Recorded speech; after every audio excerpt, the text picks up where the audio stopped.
Hello and welcome back to another week of the Korean Beauty Show podcast.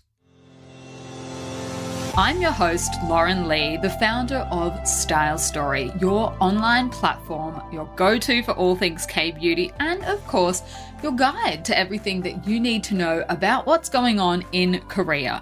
And of course, that is what our Tuesday episodes are all about. It's basically our opportunity to do a roundup of the latest and greatest, the news headlines and all of those sorts of things. And then Thursday's episodes is when we do our deep dive into like an area, I guess, of the industry, maybe a particular skincare topic, something like that. Makeup, I think we did last week. So that is the general format that we are doing for our shows at the moment. And I'm going to introduce a new segment for our Tuesday's episode a little bit later in the show today. So stick around for that. But first up for this week's K-beauty news headlines. So this was one that you might have already noticed is sort of happening, but the headline said that the price of cosmetics is rising because the raw material prices have also risen. And this article in particular was talking about a rise in pricing for the mid to low price cosmetics in Korea. And they gave examples from a couple of different brands, including Innisfree and Missha. So apparently Innisfree has reported that the prices of their major products have increased from 3 to 36% this month. So one of their really popular products, green tea seed serum, has risen by about 7.4%. Their green tea balancing lotion is up 12.5%, and their Yuche honey lip balm is now 33.3% more expensive. APLB, which is of course the brand behind Missha and APU, has also raised their prices. So Missha raised prices for 26 different products by an average of 11.5%. Their bee pollen renewal ampulla, which is one of their popular new products, is now 14.3% more expensive. And APU has also had to adjust the price of their sunscreens, 5 items by an average of about 21.2%. So the article was basically just reporting that obviously the overall performance of cosmetic companies has been sluggish in general due to COVID-19, but that these price rises were inevitable just because there have been so many impacts on the cosmetics industry, raw materials, obviously everything to do with shipping and container shortages and things like that. So there's just a lot more costs compared to, what the situation was pre-pandemic. And the article was also reporting that obviously it's not just these brands that have been affected. LG Household and Healthcare also raised the price of products from some of their brands by an average of 5% last year. L'Oreal Korea did the same. The prices for products from Lancome, Kiehl, Yves Saint Laurent, Giorgio Armani, they all rose by about 4 to 10%. And Chanel and Dior have also raised the prices for their cosmetics as well. So this is something that I think is affecting all brands. I know for us at Jellicoe, we just had some really, really bad news. We have 2 products that are currently in production, 2 new products that we are about to release. And what we really love to do when we release new products is to try and manufacture the sample sizes as well so that people can try the product before they commit to buying the full size. That is just something that, is just so handy when you are trying out new products for the first time to be able to sample them and see if you like it or not, particularly because at the moment our brands are only online. That's something that we really try and do. And we had a call from one of our brand partners, one of our manufacturers, and they just said, listen, because of how much the cost of raw materials has risen, we can now only manufacture these for you if we do double the amount that we had previously agreed to make for you. And that just made it not possible for us. It was just blew the costs out. Just way past what we as a tiny small company were able to sort of support. So we have had to just basically say to them, okay, go ahead and manufacture the full size, but we're not going to be able to do the sample sizes. And that's really, really disappointing frustrating for us, just because, you know, we literally had the designs and everything for the sachets ready to go. So we've been working on the basis that, you know, we would have these sample products, and they just said, we just can't do it. It's just too expensive. So the only way they can do it is if we do double the amount that we'd previously agreed to do, which we have had to unfortunately say no to for the time being. So this is just, I think, going to keep happening. Basically, it's just a lot more expensive to move products around the world. That's the other big thing, you know, that I have noticed. The cost of containers to get a shipping container to move the products is so much more expensive. And then obviously there's a lot of delays at the ports when you get there because of COVID restrictions and things like that. Inland transport, so the cost of shipping things once they actually arrive in the country that they're going to is also really, really expensive. So all of these things are just, I think, inevitable. So the prices of cosmetics, I think, are likely to stay up and maybe even increase a little bit more until all the kinks in the network are just sort of worked out. I think this is a problem across all brands. You know, obviously, like if the luxury brands are doing it, you know, they've got a bit more margin built into their prices. But that was in the news headlines this week. So a little bit of unfortunate news there. But if you do notice the cost of some of your staple cosmetics rising, then that is why. So I thought that might be a good one to just chat about on the show, because I know people have been commenting and just realizing like, well, that's a bit more expensive than it used to be, like people just getting greedy. And it's not that. It's just that literally everything costs so much more. So, you know, to actually make the products in the first place is just more expensive now, unfortunately. So look, for this week's question of the week, we had a question from one of our regular listeners, lovely listener, who was asking, basically, what does the new president mean for Korea? So we recently had a presidential election in Korea last week, and we elected a new president. So the new president is a very conservative person from the conservative side of politics. And so this is just not normally a topic that I would normally get into, just because obviously we are a Korean beauty show. But I thought, look, this is not entirely irrelevant for us to discuss on the show, because obviously who the president is has the ability to shape pretty much everything that goes on in any country. He's going to be in, you know, if nothing else happens, I guess, for the next 5 years. So I think it will affect everything. It will affect, you know, who is working in the country in terms of, you know, women and things like that, how they are able to work, the policies that are put in place to be able to support people to do that. I think in particular for this particular president, it's going to maybe impact on how foreigners are viewed here in Korea. And so I think that is definitely relevant to, you know, the industry more broadly.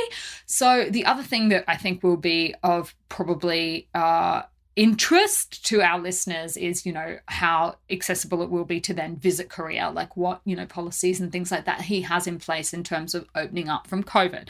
So I thought, look, this is not the kind of thing that I would normally discuss on the show, but why not? I think I will put in a couple of caveats. First is I'm not able to vote as a foreigner, so I didn't vote for him. I didn't vote for anyone.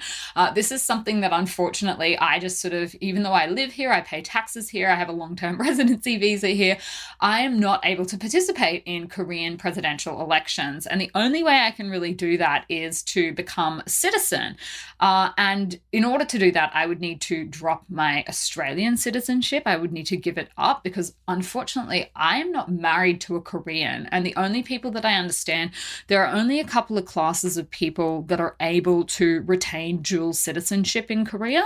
And unfortunately, coming here as a foreigner married to another foreigner is not one of them. So this is not really something that is going to change for me. I guess, you know, I'm not expecting to be voting in any presidential elections anytime soon unless they change the law. So I don't really have much of a say in this, but obviously I am directly impacted by whoever the president is. So it's a little bit of an interesting position to be in. So look, a couple of things, I guess, to know about this presidential election is that it was the closest election ever since basically, presidential elections started. So this was the 8th presidential election since democratic elections resumed in 1987. And that was after a few decades of military rule, which I think we spoke about recently in relation to the drama surrounding Snowdrop, the K-drama Snowdrop.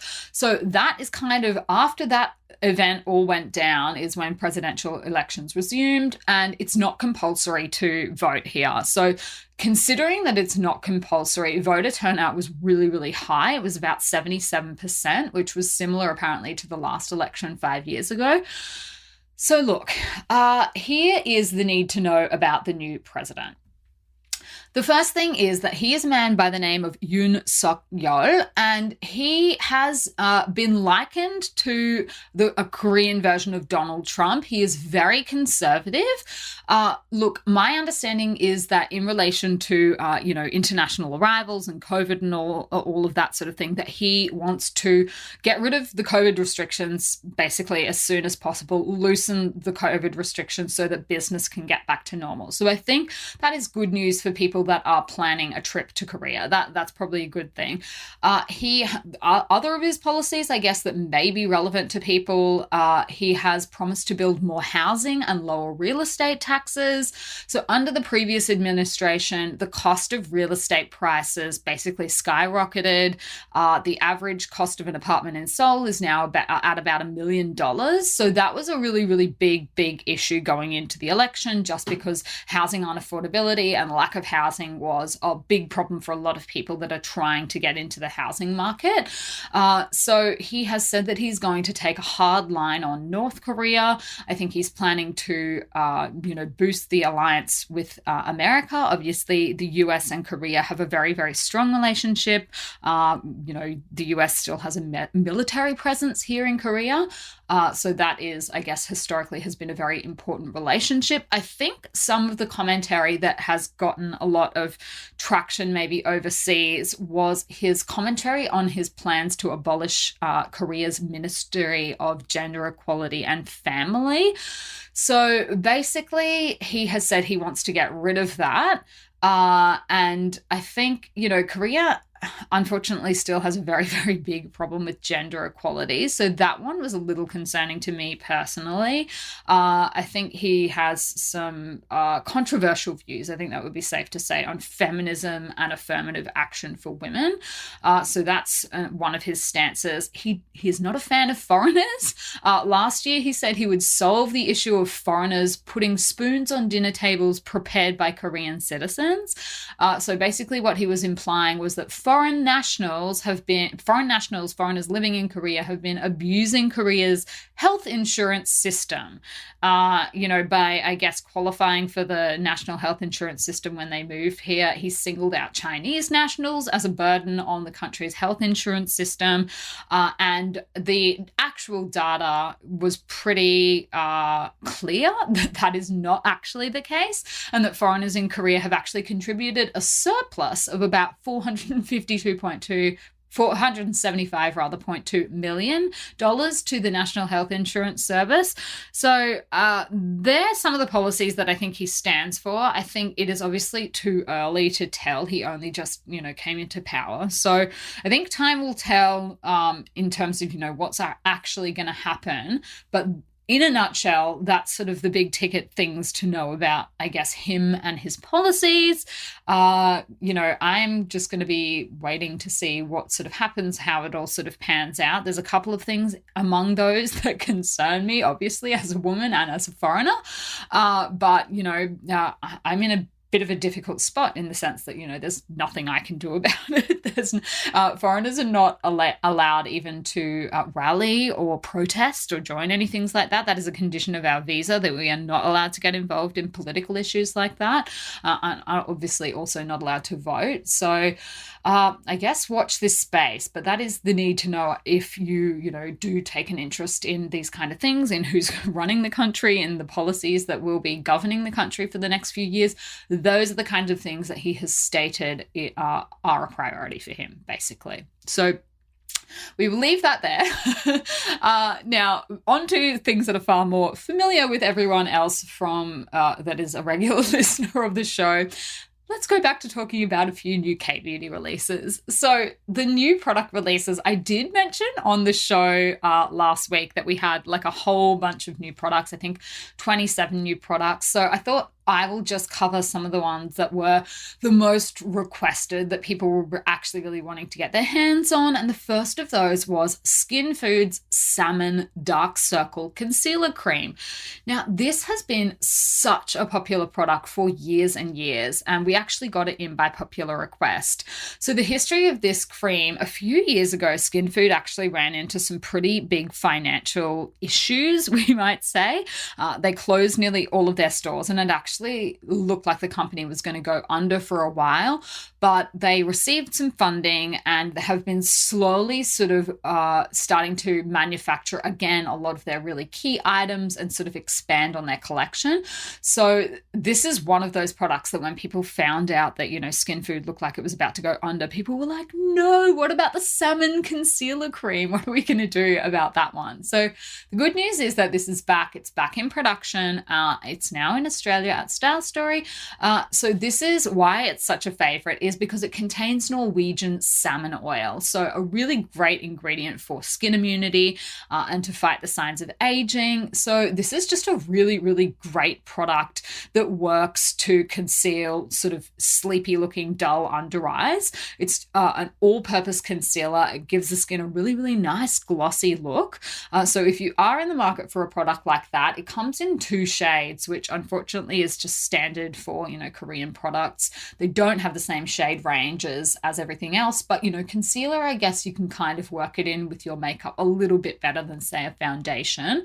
So if it's not exactly the right shade, hopefully you'll be able to sort of work around it. But that is one of the new ones that people are really wanting to get their hands on. So that is in store now. And the other one is their Skinfood Peach Cotton Multi-Finish Powder. So this is another one of these ones that is really, really trending at the moment. Innisfree has another product, their No Sebum. They have a packed and a powder as well. So this is similar to that. This one, though, is an ultra-fine translucent finishing powder. And this one is more for setting foundation and BB cream. It does also absorb oil and sweat and basically just makes your skin stay fresh and matte all day long when you're wearing your makeup. So this is just a beloved one. Their Skinfood's Peach and Sake line has been a classic since as long as I can remember. So this is just a really, really, really popular product from this line that does all the things that you would expect from it for oily and acne prone skin, to prevent makeup from sliding around during the day. Now, what they're using, they say, is an air jet mill method to collect the powder particles, and that is particles that are lighter and more even than regular powders to minimize caking. So that's just a really, really great all-rounder. These are two really, really cheap products as well. Cheapest chips. This one, I think, is $11.90 AUD, and then the other one is under $20. So just really, cheap, cheerful, easy products that do what they say on the tin, basically. So if you are in the market for some great Korean makeup, then go and check those out on Star Story now. We also had 2 new product reviews as well. So the first one was a 5-star review for APLB's Derma Daily Repair Cream. And the review said, really like it. I've tried a lot of moisturizers and this is gorgeous. The texture is beautiful. It did a really good job of hydrating my really dry skin, as it's quite thick but absorbs well. And then the second one was a 5-star review for Tosowoong's Red Spot Ovalicin cream. And this one said, instant relief. Instantly soothed my currently irritated skin due to a compromised barrier. The cream is thicker yet smooth, and I can comfortably apply it generously over other serums and moisturizers without experiencing any pilling. I even tried it over my makeup when my skin decided to flare up in the middle of a very long day, and surprisingly it worked. I love the tea tree smell too, as it reminded me of my childhood. Overall, I really love this product. It's a gem. So that was for Tosowoong's Ovalicin cream. So 2 reviews there if you are in the market, I guess, for one for barrier care and then the other one recommended for really dry skin. Now, what I wanted to do as well, I thought just since, we're introducing a few different topics and themes and things like that into the show lately, I thought, why don't we do a recommendation of the week? And that way we can sort of talk about, I know a lot of people have been sliding into my DMs lately with, drama recommendations and things like that. So I thought, why don't we add a segment into our Tuesday episode where we can kind of talk about stuff like that and just, maybe books, dramas, music, I don't know, anything, that we come across that is good. So I shared this one on my stories on Instagram last week, but this is just a drama that I have been really enjoying. It is called Juvenile Justice. It is obviously a K-drama. It is on Netflix. So look, I have a love-hate relationship with the Law and Order criminal justice style of Korean dramas, and that's just because a lot of them I feel like maybe they lack storyline around like the central drama. Sometimes they just get really boring halfway through and I give up. So I will caveat this by saying that I am not all the way through. So, who knows? It could go downhill from here. How I discovered it, I was getting my nails done and in the salon, they had a TV on and they were playing this drama. And the whole time I was there, I just couldn't stop watching it. I was just like, this is so good, because I'd seen it on Netflix. It came up on the, new shows added to Netflix or whatever that section is called. And I was like, meh, no, I've seen enough criminal justice courtroom style dramas pass. So I actually don't think I ever would have watched this, except that I was sitting in the salon and it looked really, really good. And I realized after the fact that what the episode that I was watching was actually sort of maybe halfway through the actual show. So I went back to the beginning and started from the beginning again. And look, I think it's just one of the reasons I found it interesting was because it actually discusses some of the issues that are facing youths in Korea, and also how the criminal justice system works for managing, I guess, young offenders, which is something that I hadn't really appreciated. Obviously, I am registered as a foreign legal consultant in Korea, but I'm not actually a Korean lawyer. So I don't actually, people often say to me, oh, you must know so much about Korean law. I know some things about some areas of Korean law that used to overlap with the areas I used to do, but that's more around things like labor law. So the whole criminal justice system, to me, I've taken some subjects on it, but I am by no means an expert. So for me, it was just really interesting to see how different it is, I guess, from the criminal justice system for, managing youth and delinquent cases and stuff like that. Where I'm from is very, very different. So that's just an interesting drama. It has English subtitles. So, maybe you might want to go and check it out. But yeah, so I just thought, let's do a little bit of a recommendation segment from now on. That way we can talk about a couple of other things other than just the usual. So let me know your thoughts on having a segment like that in the show. Obviously, if you have any recommendations for me that you would, that you think that me or other of our listeners would like to check out, please come and find me. I would love to know. I am on Instagram at lauren.kbeauty.